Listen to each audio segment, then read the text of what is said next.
नमस्कार दोस्तों, स्वागत है आपका अपने YouTube चैनल अजय छोटू एजुकेशन में। दोस्तों आज की इस लेक्चर में हमने सर्वनाम ऑब्जेक्टिव लिए हैं जो क्लास 12th और 10th का व्याकरण से है। ठीक है, मोस्ट इम्पॉर्टेंट ऑब्जेक्टिव है, एग्जाम में पूछा गया ऑब्जेक्टिव है। ठीक है, सर्वनाम है। तो चलिए वीडियो को हम स्टार्ट करते हैं।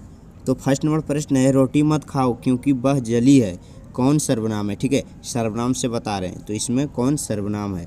और यह प्रश्न 2021 के एग्जाम में पूछा गया प्रश्न आईए यानी आर्ट्स के एग्जाम में 12th के। ठीक है, तो कौन सर्वनाम है? तो निश्चय वाचक हो जाएगा। एक का ऑप्शन नंबर सी बिल्कुल करेक्ट है। अगला प्रश्न है दूसरा नंबर। दोस्तों दूसरा नंबर प्रश्न है, वह कौन है जो पड़ा रो रहा है, किस सर्वनाम का उदाहरण है? ठीक है, और यह मोस्ट इंपॉर्टेंट ऑब्जेक्टिव है 2021 के एग्जाम में, आर्ट्स के एग्जाम में, 2022 के एग्जाम में, आर्ट्स के एग्जाम में प्रश्न पूछा गया है। ठीक है, तो संबंधवाचक हो जाएगा। ऑप्शन नंबर बी बिल्कुल सही है, दू का।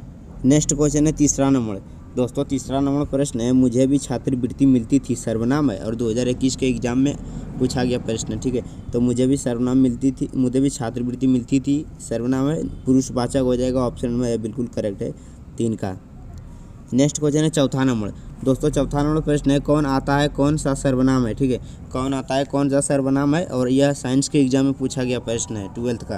तो गाइस जितना भी प्रश्न बता रहे सभी के सभी पूछा गया प्रश्न है। ठीक है, तो कौन आता है तो प्रश्नवाचक सर्वनाम है। ऑप्शन नंबर यह बिल्कुल करेक्ट है, 4 का। नेक्स्ट क्वेश्चन है 5वां नंबर। गाइस 5 नंबर प्रश्न है, तुम्हें क्या चाहिए, सर्वनाम है।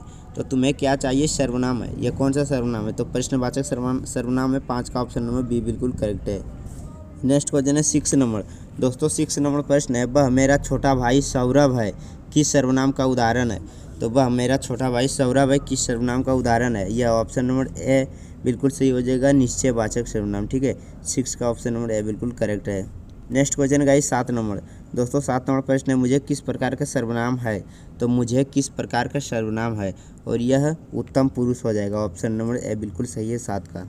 नेक्स्ट क्वेश्चन है 8 नंबर। दोस्तों 8 नंबर प्रश्न है, प्रश्नवाचक सर्वनाम नहीं है, तो इनमें से कौन सा प्रश्नवाचक सर्वनाम नहीं है? तो किसी ने, यह प्रश्नवाचक सर्वनाम नहीं है। ऑप्शन नंबर डी बिल्कुल करेक्ट है, 8 का।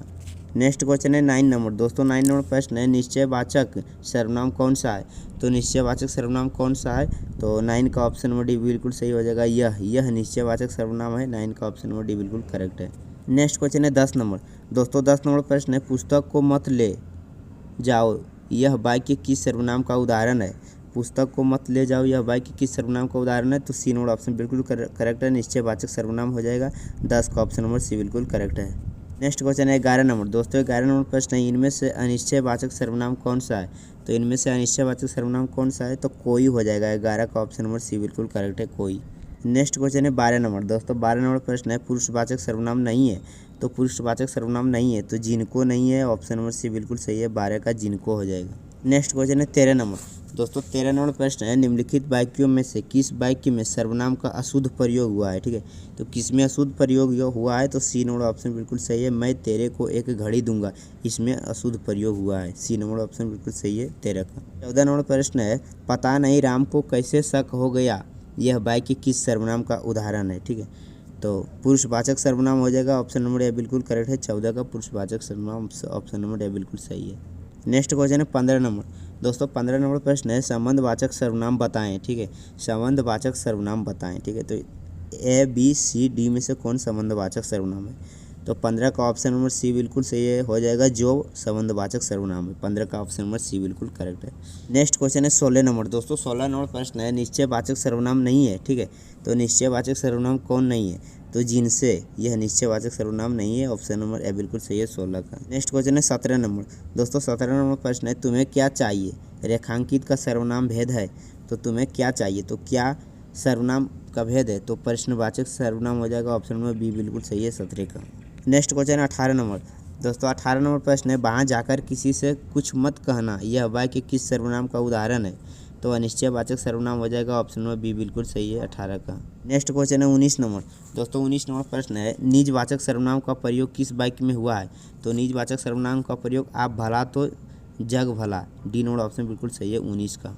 नेक्स्ट क्वेश्चन है 20 नंबर। दोस्तों 20 नंबर प्रश्न है, अनिश्चयवाचक सर्वनाम नहीं है, तो अनिश्चयवाचक सर्वनाम नहीं है तो उनकी हो जाएगा। ऑप्शन नंबर डी बिल्कुल सही है, 20 का ऑप्शन नंबर डी बिल्कुल सही है।